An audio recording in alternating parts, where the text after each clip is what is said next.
Day 185 meditation on happiness. In order to have lasting happiness, we first need to acknowledge the reality of suffering.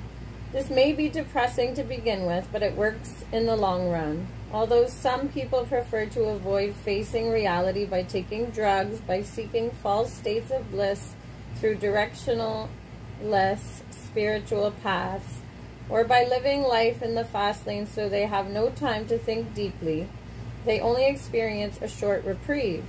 When their problems come back in force, they find themselves at sea and fill the land with lamentations, as we say in Tibet.